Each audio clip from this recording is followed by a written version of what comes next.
Hello friends, आज के lecture में हम लोग क्लास 10th जीव विज्ञान के चैप्टर 5 नियंत्रण एवं समन्वयन के दीर्घ उत्तरीय प्रश्न को देखने वाले हैं। इसके पहले लेक्चर में हम लोग ऑब्जेक्टिव को, अति लघु और लघु उत्तरीय प्रश्न को देख लिए हैं।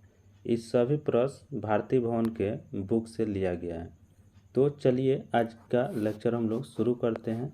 आज हम लोग सीधे चलते हैं दीर्घ उत्तरीय प्रश्न में, और जो भी स्टूडेंट इसके पहले वाले लेक्चर नहीं देखे हैं तो वो तुरंत जाकर उस लेक्चर को देख लीजिए। उसमें तो चलिए हम लोग आ गए। दीर्घ उत्तरीय प्रश्न भारतीय भवन के बुक से लिया गया है और चैप्टर 5 है नियंत्रण एवं समन्वय।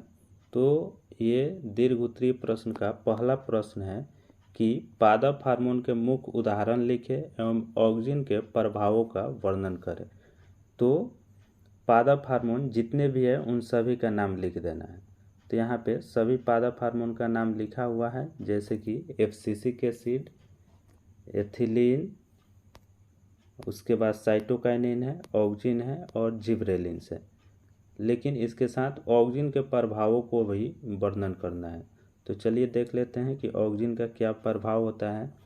तो ऑक्सिन का कार्य निम्नलिखित है। यह पौधों को प्रकाश की ओर ले जाता है। जैसे कि प्रकाशानुवर्तन होता है जिसमें पौधे जो है प्रकाश की ओर गति करते हैं, तो इस गति के लिए जिम्मेदार कौन होता है? तो यही ऑक्सिन नामक हार्मोन होता है, जिसके वजह से पौधे जो है ना प्रकाश की ओर झुकने लगते हैं या प्रकाश की ओर गति करने लगते हैं। इसका दूसरा प्रभाव क्या होता है कि यह पत्तियों को विलगन से रोकता है, यानी कि पत्ती जो है ना पेड़ पौधा से झड़ता नहीं है, पेड़ पौधा से टूटकर गिरता नहीं है। तीसरा है कि यह पौधे के शीर्ष भाग में कोशिका विभाजन करके लंबाई में वृद्धि करता है। यानी कि ऑक्सिन के बारे में आपको पता होगा कि यह पौधे के शीर्ष भाग में पाया जाता है और कोशिका विभाजन करके उसकी लंबाई में वृद्धि करता है। चौथा इसका प्रभाव क्या होता है कि ये बीज रहित फल के निर्माण में सहायक होता है। यानी कि जितने भी बीज रहित फल होते हैं उसके निर्माण में ऑक्सिन जो है सहायक होता है। तो मेरे ख्याल से ये प्रश्न समझ में आया होगा। चलिए अगले प्रश्न की तरफ बढ़ते हैं। अगला प्रश्न है कि वृद्धि नियंत्रक पदार्थ से आप क्या समझते हैं? पौधे में रासायनिक समन्वय कैसे होता है? तो वृद्धि नियंत्रक पदार्थ क्या होता है? ऐसा पदार्थ होता है, ऐसा रासायनिक पदार्थ होता है जो पौधे में तो उत्पन्न नहीं होता है, लेकिन ये बिल्कुल हार्मोन की तरह काम करता है। ठीक है, और उसे ही हम लोग वृद्धि नियंत्रक पदार्थ कहते हैं। तो क्या लिखा हुआ है, चलिए एक बार देख लेते हैं। क्या है कि बहुत से कार्बनिक यौगिक जो पौधे से उत्पन्न नहीं होते हैं परंतु पादप हार्मोन की तरह कार्य करते हैं, उन्हें वृद्धि नियंत्रक पदार्थ कहा जाता है। आगे है कि पौधों में रासायनिक समन्वयन वृद्धि हार्मोन के संश्लेषण के कारण होता है। तो पौधे में जो रासायनिक समन्वयन होता है वो वृद्धि हार्मोन के संश्लेषण के कारण होता है। अगर हार्मोन्स का संश्लेषण नहीं होता तो फिर पौधे में समन्वयन की क्रिया नहीं हो पाती। तीसरा क्वेश्चन है कि जिबरेलिन्स एवं साइटोकाइनिन के कार्यों का विवेचना करें। तो आपको जिबरेलिन्स और साइटोकाइनिन के कार्यों के बारे में बताना है। तो सबसे पहले हम लोग जिबरेलिन्स देख लेते हैं कि जिबरेलिन्स का क्या कार्य होता है। तो यह क्या करता है? कोशिका विभाजन और कोशिका दीर्घन, यानी कि कोशिका को विभाजित करता है और कोशिका को दीर्घन का मतलब होता है कोशिका को बड़ा करना। तो कोशिका दीर्घन द्वारा तने की लंबाई बनाता है या लंबाई में वृद्धि करता है।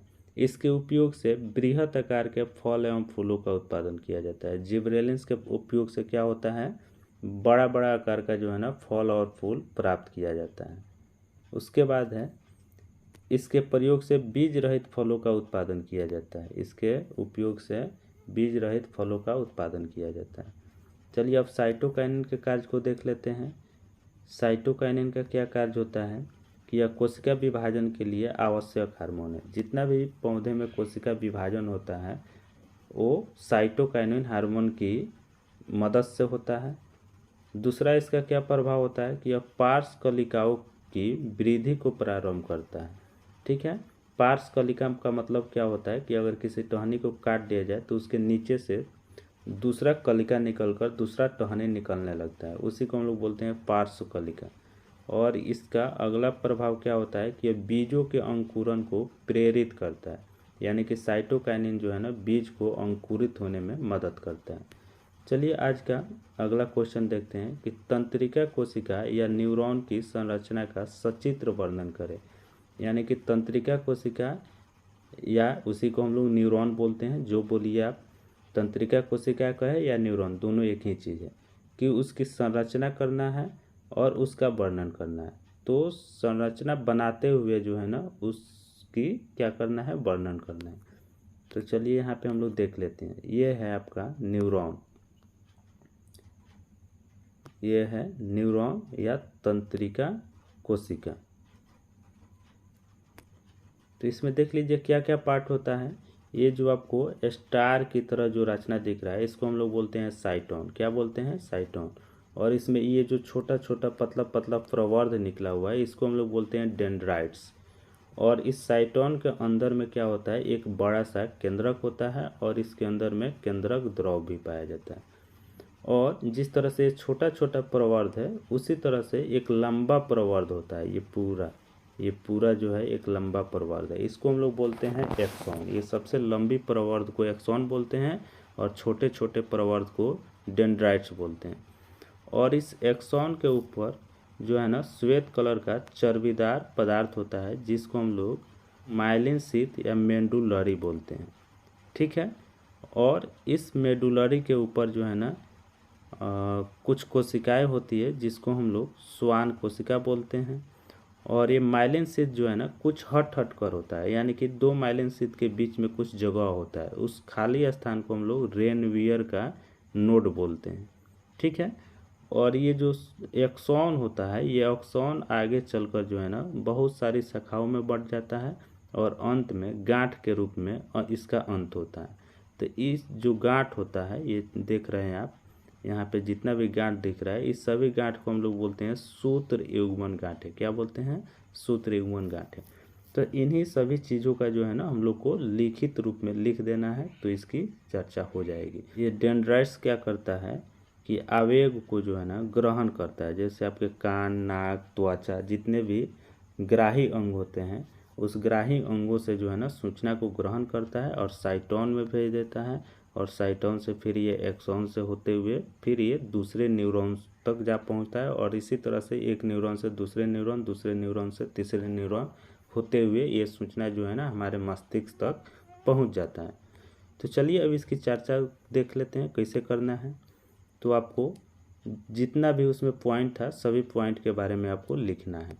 तो सबसे पहले क्या है, साइटोन। तो साइटोन क्या होता है, साइटोन तारे के आकार का होता है। क्या होता है, तारे के आकार का होता है, जिसमें कोशिका द्रव तथा केंद्रक पाई जाती है। उसके बाद होता है एक्सॉन। तो ये क्या होता है, साइटोन से निकलने वाले सबसे लंबे प्रवर्ध को एक्सॉन बोलते हैं। जो देखे हैं ना, सबसे लंबा जो प्रवर्ध था उसी को हम लोग एक्सॉन बोलते हैं। उसके बाद है डेंड्राइट्स। एक्सॉन के अतिरिक्त अन्य प्रवर्ध जो समांतर छोटे और शाखित होते हैं, डेंड्राइट्स कहलाते हैं। यानी कि जो छोटा छोटा प्रवर्ध था उसको हम लोग क्या बोलते हैं, डेंड्राइट्स बोलते हैं। और डेंड्राइट्स ही विभिन्न प्रकार की संवेदनाओं को संवेदी अंग जैसे कान, नाक, जीभ आदि से ग्रहण कर साइटोन को पहुंचाता है। उसके बाद है सूत्र युग्मन गांठें। तो ये सूत्र युग्मन गांठें, जैसे हम आपको बताए हैं कि सूत्र युग्मन गांठें जो एक्सॉन होता है, एक्सॉन का जो अंतिम छोर होता है वो शाखित होकर और अंत में जो है ना गांठ के रूप में अंत होता है। तो एक्सॉन अपने अंतिम छोर पर स्वयं शाखित हो जाता है एवं प्रत्येक शाखा सूक्ष्म गांठ जैसी रचनाओं में समाप्त हो जाती है, जिन्हें सूत्र युग्मन गांठें या साइनेप्टिक्स नॉब्स भी इसको इंग्लिश में बोलते हैं। उसके बाद है सिनेप्स। सिनेप्स क्या होता है, एक न्यूरॉन का सूत्र युग्मन गांठ दूसरे न्यूरॉन के डेंड्राइट से जुड़ते हैं। तो एक न्यूरॉन का जो सूत्र युग्मन गांठें होती है दूसरे न्यूरॉन के डेंड्राइट से जिस स्थान पर जुड़ता है उस स्थान को हम लोग सिनेप्स बोलते हैं। क्या बोलते हैं, सिनेप्स बोलते हैं। चलिए उसके बाद क्या है, मेडुलरी या माइलिन शीथ।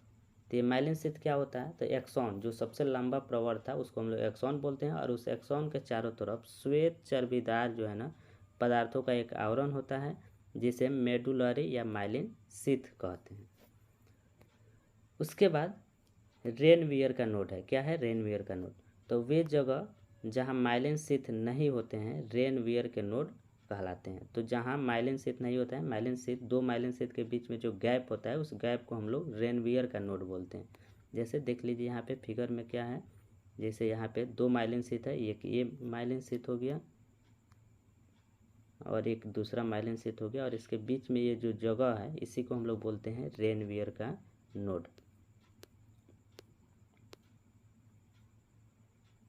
उसके बाद है इंटरनोड। तो इंटरनोड क्या होता है, तो दो नोड्स के बीच में जो दो नोड्स के बीच का जो भाग होता है उसको हम लोग इंटरनोड बोलते हैं। उसके बाद है न्यूरिलेमा। क्या है न्यूरिलेमा, तो माइलिन शीथ के ऊपर एक पतली झिल्ली होती है जिसे न्यूरिलेमा कहते हैं। ये क्या है, एक पतली झिल्ली है, कहाँ पाया जाता है, तो माइलिन शीथ के ऊपर। माइलिन शीथ के ऊपर की झिल्ली को न्यूरिलेमा कहा जाता है। तो याद रखना है कि न्यूरिलेमा जो है माइलिन शीथ के ऊपर की झिल्ली को बोला जाता है। उसके बाद है स्वान कोशिका। तो न्यूरिलेमा के अंदर कोशिका द्रव में कहीं कहीं केंद्रक पाया जाता है। क्या पाया जाता है, न्यूरिलेमा के अंदर कोशिका द्रव में कहीं कहीं केंद्रक पाया जाता है। इन कोशिकाओं को स्वान कोशिका कहते हैं। उसके बाद देख लीजिए क्या लिखा हुआ है कि जब एक्सॉन बहुत लंबा होता है तो वह तंत्रिका तंतु कहलाता है, तथा तंत्रिका कई तंत्रिका तंतुओं के मिलने से तंत्रिका बनता है। तो चलिए अगले क्वेश्चन की तरफ बढ़ते हैं। अगला क्वेश्चन है कि मनुष्य के मस्तिष्क की संरचना का सचित्र वर्णन करें। यानी कि मनुष्य की मस्तिष्क जो होता है उसका चित्र बनाना है और उसका वर्णन करना है। तो सबसे पहले हम लोग मनुष्य का मस्तिष्क देख लेते हैं। तो ये है मानव मस्तिष्क, ठीक है। मानव मस्तिष्क, आपको पता होगा कि मानव मस्तिष्क को जो है 3 भागों में बांटा गया है, अग्र मस्तिष्क, पश्च मस्तिष्क और मध्य मस्तिष्क। तो ये वाला जो ऊपर वाला पूरा हिस्सा दिख रहा है ये सब अग्र मस्तिष्क होता है।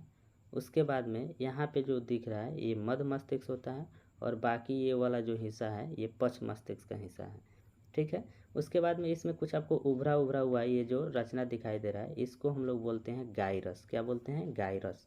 और दो गाइरस के बीच में ये देख रहे हैं कि यहाँ पे जो लाइनिंग है इस लाइनिंग को हम लोग बोलते हैं सल्कस। तो दो गाइरस के बीच में जो गैप होता है उसको हम लोग बोलते हैं सल्कस। तो ये गाइरस और सल्कस इम्पोर्टेंट है। ये गाइरस और सल्कस जिसका विकसित नहीं होता है वो मंद बुद्धि का होता है। क्या होता है, मंद बुद्धि का।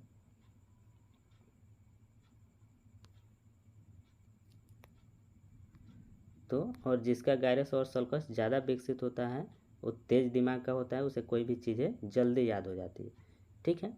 और ये है कॉपर्स कैलोसम। क्या है, कॉपर्स कैलोसम। इसका काम क्या है, जैसे ये ब्रेन जो होता है हमारा मानव मस्तिष्क जो होता है ये 2 गोलार्ध में बटा हुआ है। जैसे ये एक गोलार्ध है और इसी तरह से एक इधर गोलार्ध होगा, तो दोनों गोलार्ध को ये कैपर कैलोसम जो है ये जोड़ कर रखता है। तो ये कैपर कैलोसम जो है ये दोनों गोलार्ध को जोड़ने का काम करता है, ठीक है। तो आपको समझ में आया कि ये पूरा जो है अग्र मस्तिष्क का हिस्सा है ये पूरा, ठीक है। ये सेरिबेलम जो है ये आपका पश्च मस्तिष्क का हिस्सा है, और ये जो है मध्य मस्तिष्क है। ये पॉन्स वैरोलाई एवं मेंडुलाई ये भी जो है आपका पश्च मस्तिष्क का हिस्सा है। और यहाँ पे ये जो दिख रहा है ये आपका मेरु रज्जु है। इसी मेरु रज्जु पर जो है ना ब्रेन जो है अवस्थित रहता है। तो चलिए कुछ समझ में आया होगा और आगे बढ़ते हैं। अभी इन सब चीज़ों का जो है ना बारी बारी से चर्चा करना है। तो देखिए यहाँ पे लिखा हुआ है, आपको ध्यान से इसको देखना है और माइंड में सेट करना है। सबसे पहला है कि मनुष्य का मस्तिष्क। तो मस्तिष्क एक अत्यंत महत्वपूर्ण कोमल अंग है। मस्तिष्क जो है ये खोपड़े की मस्तिष्क गुहा या उसी को क्रेनियम कहते हैं के अंदर सुरक्षित रहता है। मस्तिष्क कहाँ रहता है, तो मस्तिष्क गुहा में या क्रेनियम में रहता है। यह चारों ओर से एक झिल्ली से घिरा रहता है जिसे मेनिनजीज बोलते हैं। क्या बोलते हैं, मेनिनजीज। ये चारों तरफ से मस्तिष्क जिस झिल्ली से घिरा रहता है उस झिल्ली का नाम है मेनिनजीज।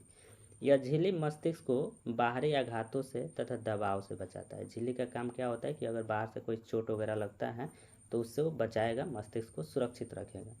मस्तिष्क का औसत भार करीब 1.5 kg का होता है। कितना kg का, 1.5 kg का।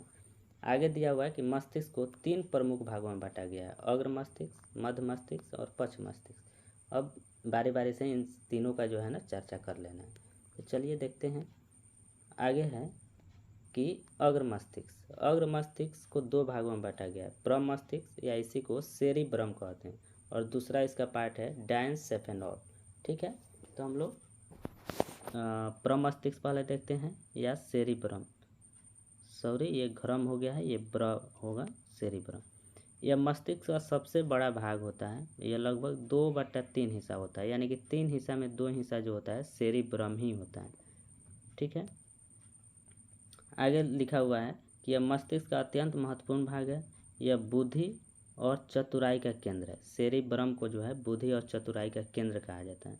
मानव में किसी बात को सोचने समझने की स्मरण शक्ति, किसी कार्य को करने की प्रेरणा, घृणा, प्रेम, भय, हर्ष, कष्ट के अनुभव जैसी क्रियाओं का नियंत्रण एवं समन्वय सेरिब्रम के द्वारा ही होता है। तो जितना भी इम्पोर्टेंट काम होता है, किसी चीज़ को सोचना समझना, किसी चीज़ को याद करके रखना, ये सारी चीज़ें जो होती है सेरिब्रम में ही होता है। यह मस्तिष्क के अन्य भागों के कार्यों पर भी नियंत्रण करता है, यानी कि बाकी सब जो होता है पश्च मस्तिष्क या मध्य मस्तिष्क, उसके कामों पर भी ये सेरिब्रम जो है नियंत्रण करने का काम करता है। उसके बाद इसका जो दूसरा पार्ट है डायंसेफेनॉल, यह कम या अधिक ताप के आभास तथा दर्द और रोने जैसी क्रियाओं का नियंत्रण करता है। तो कम या अधिक ताप का आभास यानी कि गर्म या ठंडा का आभास जो होता है डायंसेफेनॉल पार्ट से होता है, और दर्द या रोने जैसी क्रियाओं का भी नियंत्रण जो है डायंसेफेनॉल के द्वारा किया जाता है। उसके बाद है मध्य मस्तिष्क। क्या है मध्य मस्तिष्क? तो यह मस्तिष्क स्टेम का ऊपरी भाग है। इसमें अनेक तंत्रिकाएं कोशिकाएं कई समूहों में उपस्थित रहती है। ठीक है, इसमें संतुलन एवं आँख की पेशियों को नियंत्रित करने का केंद्र होता है। ठीक है, तो मध्य मस्तिष्क क्या करता है? शरीर को संतुलन बनाए रखता है और आँख की पेशियों को नियंत्रित करता है। उसके बाद इसका जो तीसरा भाग है पश्च मस्तिष्क, इसके 2 भाग हैं, अनुमस्तिष्क या सेरिबेलम, अनुमस्तिष्क या सेरिबेलम, और दूसरा है मस्तिष्क स्टेम। तो आइए सेरिबेलम के बारे में जान लेते हैं। तो जो पश्च मस्तिष्क का भाग है सेरिबेलम, यह ऐच्छिक पेशियों की गतियों का नियंत्रण करता है। तो ऐच्छिक पेशियाँ क्या होती है? जो हम अपने मर्जी से गति करते हैं, जैसे हाथ पैर हिलाना, मुंह चलाना, ये सब क्या है? ऐच्छिक गतियाँ है, जो हम चाहेंगे तो होगा, नहीं चाहेंगे तो नहीं होगा। तो ऐसी पेशियों की जो गति होती है, ऐच्छिक पेशियों की जो गति होती है, वो सेरिबेलम के द्वारा इसका कंट्रोल किया जाता है। यदि मस्तिष्क से सेरिबेलम को नष्ट कर दिया जाए तो समान ऐच्छिक गतियाँ असंभव हो जाएगी। क्या हो जाएगी? असंभव हो जाएगी। यानी कि सेरिबेलम को अगर ब्रेन से हटा दिया जाए, नष्ट कर दिया जाए, तो जितने भी ऐच्छिक गतियाँ होती है वो असंभव हो जाएगी। यानी कि चलना फिरना बोलना, ये सब चीज़ें जो है अब ढंग से नहीं कर पाएंगे। जैसे उदाहरण के लिए है, हाथों का परिचालन ठीक से नहीं होगा, वस्तुओं को पकड़ने में हाथों को कठिनाई होगी, पैरों द्वारा चलना मुश्किल हो जाएगा। इसका कारण यह है कि हाथों और पैरों की ऐच्छिक पेशियों का नियंत्रण सेरिबेलम के नष्ट होने से समाप्त हो जाएगा। जब सेरिबेलम ही नहीं रहेगा तो ऐच्छिक पेशियों पर नियंत्रण कौन करेगा? और जब नियंत्रण नहीं होगा तो ये सब काम जो है ना करना मुश्किल हो जाएगा। इसी प्रकार बातचीत करने में कठिनाई होगी, क्योंकि तब जीभ और जबड़ों की पेशियों के कार्य का समन्वय नहीं हो पाएगा। चलिए, अब जो है मस्तिष्क स्टेम, पश्च मस्तिष्क का ही दूसरा भाग है मस्तिष्क स्टेम। तो मस्तिष्क स्टेम को भी 2 भागों में बांटा गया, पोन्स वैरोलाई और मेडुला ऑब्लांगाटा। याद रखना है, मस्तिष्क स्टेम को 2 भागों में बांटा गया है, पोन्स वैरोलाई और मेडुला ऑब्लांगाटा। पोन्स वैरोलाई, इसका काम है श्वसन गति को नियंत्रित करना। ठीक है, जो हम लोग श्वसन करते हैं, सांस लेते हैं, उसको नियंत्रित कौन करता है? पोन्स वैरोलाई। उसके बाद है मेडुला ऑब्लांगाटा। तो यह बेलनाकार रचना है जो पीछे की ओर स्पाइनल कॉर्ड या मेरु रज्जु के रूप में पाया जाता है। मेरु रज्जु जो हमारा ब्रेन है, मेरु रज्जु पर ही अवस्थित होता है, तो ये वहीं पे होता है, मेरु रज्जु या स्पाइनल कॉर्ड का जो आधारीय भाग होता है वहाँ पे। इसी में अनैच्छिक क्रिया वैसी क्रिया जो हम अपने मर्जी से नहीं करते हैं, वो ऑटोमेटिक हमारे शरीर में होते रहता है। तो मेडुला ऑब्लांगाटा जो है अनैच्छिक क्रियाओं का नियंत्रण करता है। अनैच्छिक क्रिया में क्या हो गया? जैसे हृदय का धड़कना, रक्तचाप, ब्लड प्रेशर, श्वसन गति की दर, तो ये हमारे नियंत्रण में नहीं होता है, इसीलिए इसको अनैच्छिक क्रिया बोलते हैं। तो इन सभी क्रियाओं पर नियंत्रण किसका होता है? मेडुला ऑब्लांगाटा का।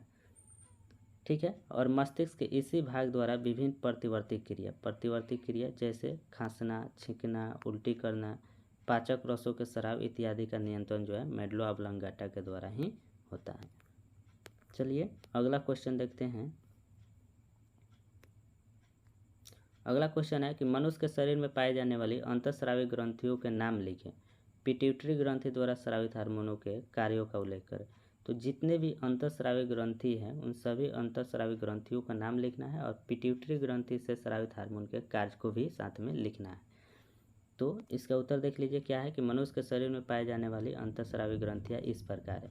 पहला क्या है, पिट्यूटरी ग्रंथि, थायराइड ग्रंथि, पैराथायराइड ग्रंथि, एड्रीनल ग्रंथि, अग्न्याशय या लैंगरहैंस की द्वीपिकाएँ और जनन ग्रंथियाँ। तो ये सब जो है अंतःस्रावी ग्रंथि है हमारे शरीर में। फिर से एक बार बोल देते हैं, पिट्यूटरी ग्रंथि, थायराइड ग्रंथि, पैराथायराइड ग्रंथि, एड्रीनल ग्रंथि, अग्न्याशय या लैंगरहैंस की द्वीपिकाएँ और जनन ग्रंथियाँ। ठीक है, तो ये तो हो गया अंतःस्रावी ग्रंथि का नाम। लेकिन पिट्यूटरी ग्रंथि से स्रावित हार्मोन का जो है कार्य भी लिखना है। तो देखिए यहाँ पे इसका कार्य लिखा हुआ है। पिट्यूटरी ग्रंथि यह दो मुख्य भागों अग्रपिंडक तथा पक्ष पिंडक में बटा होता है। पिट्यूटरी ग्रंथि का दो मुख्य भाग होता है, एक होता है अग्रपिंडक, दूसरा होता है पक्ष पिंडक। अब अग्रपिंडक द्वारा स्रावित हार्मोन वृद्धि हार्मोन कहलाता है। अग्रपिंडक से जो हार्मोन स्रावित होता है उस हार्मोन को हम लोग वृद्धि हार्मोन बोलते हैं, क्योंकि यह शरीर के वृद्धि को कंट्रोल करता है। यह शरीर की वृद्धि, विशेषकर हड्डियों और मांसपेशियों की वृद्धि को नियंत्रित करता है। इस हार्मोन के अधिक मात्रा में स्राव से मनुष्य की लंबाई औसत से बहुत अधिक बढ़ जाती है। अगर ये वृद्धि हार्मोन शरीर में ज़्यादा स्रावित हो गया तो शरीर की लंबाई बहुत ज़्यादा बढ़ जाएगा, हड्डियाँ भारी हो जाएगी तथा मोटी हो जाएगी, और इस अवस्था को बृहत्ता या जाइगोटिज्म बोलते हैं। क्या बोलते हैं? जाइगोटिज्म। बाल अवस्था में इस हार्मोन के कम स्राव से शरीर की वृद्धि रुक जाती है, जिससे मनुष्य में बौनापन हो जाता है। तो अगर इस वृद्धि हार्मोन का स्राव आवश्यकता से कम हो गया तो मनुष्य में क्या हो जाएगा? बौनापन हो जाएगा।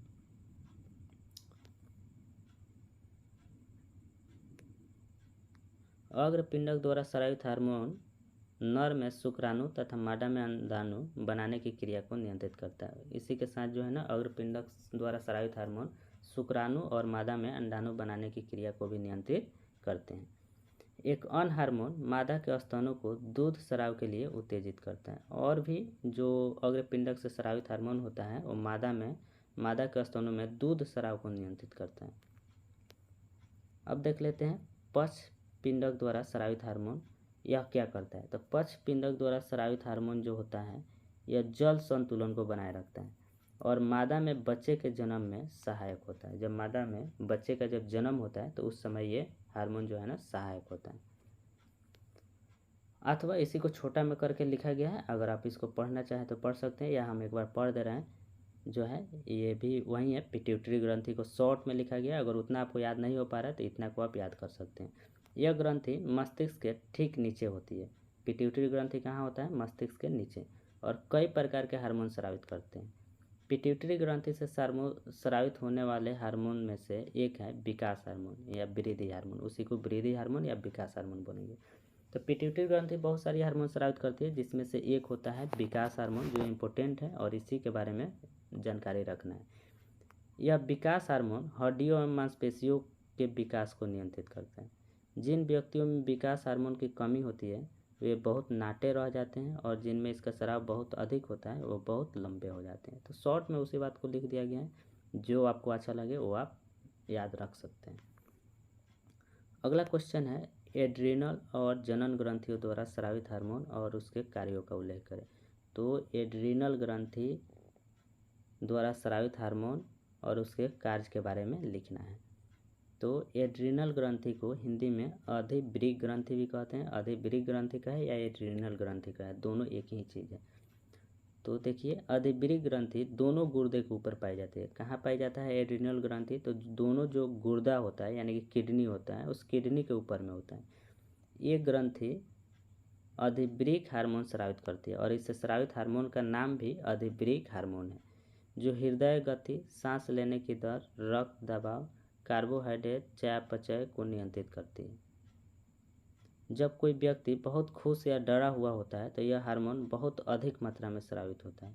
इस ग्रंथि को आपातकालीन ग्रंथि भी कहा जाता है। तो ये भी याद रखना है कि आपातकालीन ग्रंथि किस ग्रंथि को कहा जाता है, तो एड्रिनल ग्रंथि को। उसके बाद में है अच्छा जनन ग्रंथि का भी चर्चा करना है। तो जनन ग्रंथि आपको पता है कि दो होता है, एक अंडाशय और एक वृषण, इसको जनन ग्रंथि बोलते हैं।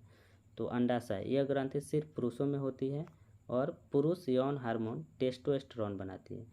तो वृषण से जो है टेस्टोस्टेरोन हार्मोन स्रावित होता है और टेस्टोस्टेरोन जो पुरुष यौन अंगों और पुरुष के गुणों जैसे गंभीर आवाज़, मूछें, दाढ़ी आदि के विकास को नियंत्रित करता है। तो टेस्टोस्टेरोन को क्या होता है कि मानव में जो जनन होता है, पुरुष जनन अंग, उसका विकास करना और पुरुषों में होने वाले परिवर्तन करना है, जैसे आवाज़ का गंभीर हो जाना, मूछें, दाढ़ी आदि निकलना। उसके बाद है अंडाशय। यह सिर्फ महिलाओं में पाया जाता है और यह मादा यौन हार्मोन एस्ट्रोजन और प्रोजेस्टेरोन ये हार्मोन स्रावित करता है। तो अंडाशय से दो हार्मोन स्रावित होता है, एस्ट्रोजन और प्रोजेस्टेरोन। एस्ट्रोजन मादा यौन अंगों एवं महिला गुणों जैसे स्त्रियोजित आवाज़, कोमल त्वचा, स्तन ग्रंथियों के विकास को नियंत्रित करता है।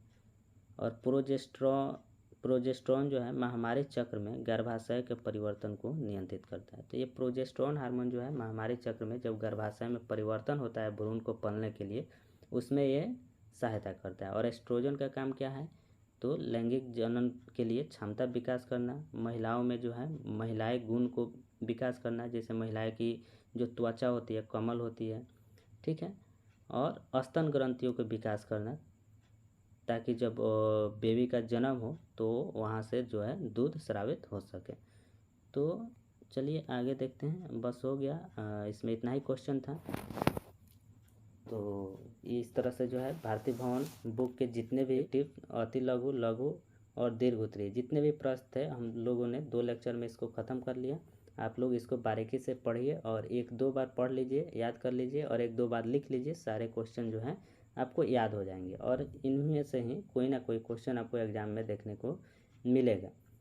ठीक है, तो फिर मिलते हैं अगले लेक्चर में जो है अगले टॉपिक के साथ।